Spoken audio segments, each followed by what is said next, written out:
Morning. It's Monday the 24th of February 2025. Nice and mild this morning. Not much wind. Beautiful start to the day. I see.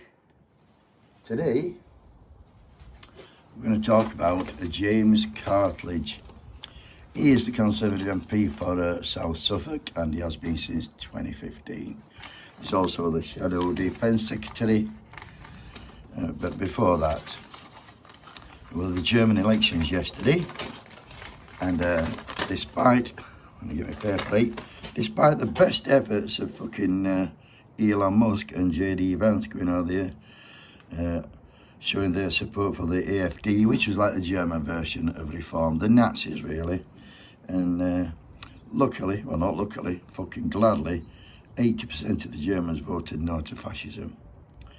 You got 20% of votes the AfD, which means that 4 people out of 5 rejected fucking them. So big up to the people of Germany.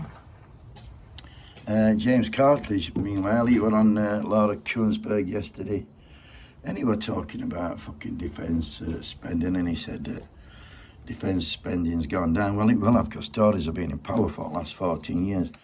And I'll tell you what, since 2010, the army have been cut from 107,740 to 76,950. The Navy and the Marines have gone from 38,650 down to 32,580. And the Air Force have gone from 43,806 down to 31,940. And now he's saying that we need to spend more. I mean, it's like we've gone on a war footing, innit? Everybody's been fucking mad like we're going to go to war. There's no mention of war. I don't think anybody's going to war. Not where I'm fucking. I'm certainly not down here, they're not. But it gives them something to talk about. And he said, yeah, defence spending's gone down. Well, it has, because they fucking took it down. But what he did say is, when welfare spending's gone up. Listen to this. There's a key point here, right? Actually, if you go right back to the Second World War, defence spending has been broadly decreasing ever since, obviously more sharply since the Cold War. And in that time, welfare spending has gone up. In many ways, we spent the peace dividend on welfare. We now have a situation where there's been this very sharp increase in people on disability benefit, for anxiety or whatever, many people of working age.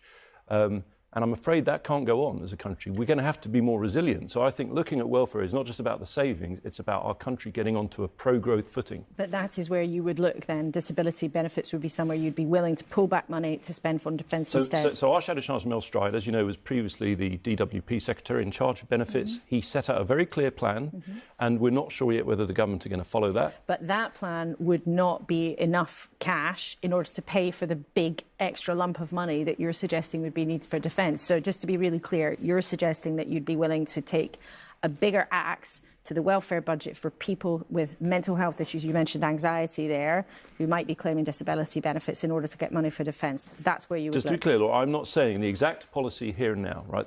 We will write our manifesto. I'm giving a sense of the fact that I think as a country, facing the threats that we do, we have got to be more resilient, and we've got to wise up to the fact. James says there's been a sharp increase of people claiming disability benefit for anxiety and fucking things like that, mental health problems basically.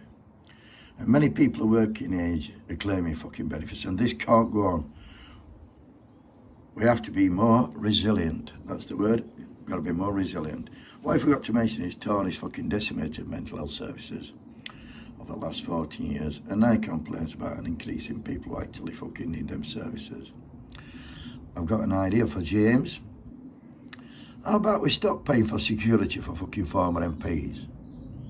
That'd be a good saving, wouldn't it? Especially when they're going to America to slag our fucking country off. I don't agree with that. I'm sure no fucking else does and all.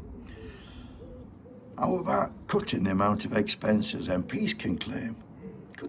Let's have it down to 30,000 a year. That'd be a massive saving. 650 MPs claim a maximum of £30,000. Still a lot of money, but they're allowed to claim over 200,000, and that is a fucking lot of money each. That is. How about making cuts to the fucking House of Lords? They get 400 quid a day for doing fucking what? I'll never know. And here's a biggie. How about making cuts to the fucking civil list? How much do we pay the fucking multi-millionaire fucking rails? And what for? How about going after the millionaire tax evaders who have their money offshore? There's plenty of them, isn't there? We all know who the fucking are and all. What about fucking taxing energy companies a bit more? Windfall taxes, that'd be nice, wouldn't it? Although if we did do that, they'd just put fucking price of energy up, so we'd be paying. Either way, we'd be paying. How about going after fucking Died of Harding and Michelle Moore and the rest of the COVID fraud money? How about them fuckers becoming a bit more resilient, eh? Resilient, that's the word. You've got to become more resilient. And for fuck's sake, don't get mentally ill. Otherwise, they'll fucking have you. Fucking hell. You can't believe it, can you? Anyway, have a great day, everybody. Don't let the fuckers get you down, because I'm certainly not. Wakey, wakey. Big up to Germany, by the way. Out with the fucking fascists. Down with reform. Fuck reform.